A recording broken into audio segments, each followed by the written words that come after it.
garantizar que esos monstruos que la democracia puede llegar a engendrar tengan de aquí en adelante corta vida y hagan el menor daño posible. Llegó la hora de que quienes nos gobiernen sepan que están ahí no solo porque el pueblo pone y el pueblo quita, sino también hasta que el pueblo lo decida. La transformación de México, una decisión que tomamos la mayoría de las y los ciudadanos en el 2018, es también una transformación profunda y radical de nuestra democracia.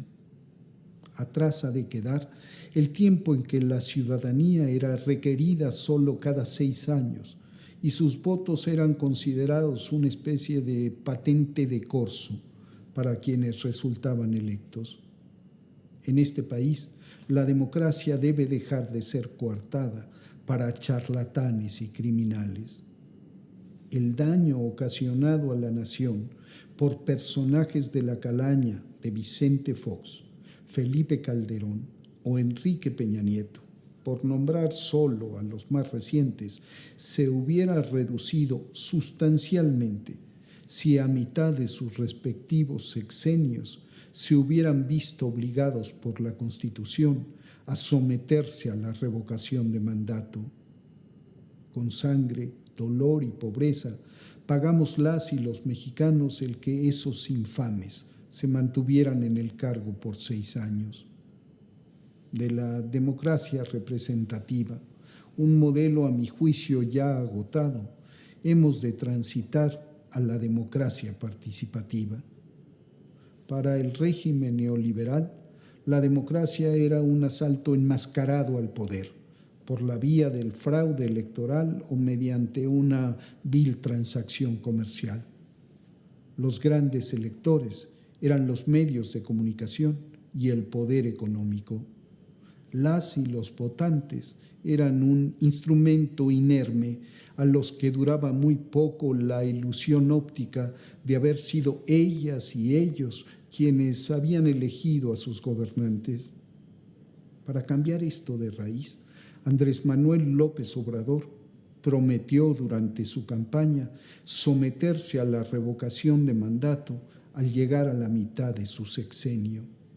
Insistió en ello una y otra vez, porque como él mismo dice, la obligación de un dirigente político es repetirse, a contrapelo con la obligación de un artista o un escritor que no deben repetirse jamás.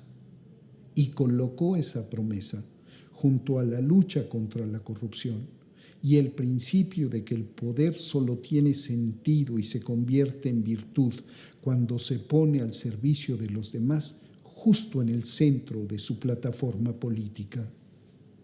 Resulta paradójico, por decirlo menos, que ese al que la derecha acusó y acusa aún de pretender eternizarse en el poder haya sido el primer político mexicano, el primer candidato en poner su propia cabeza en la picota.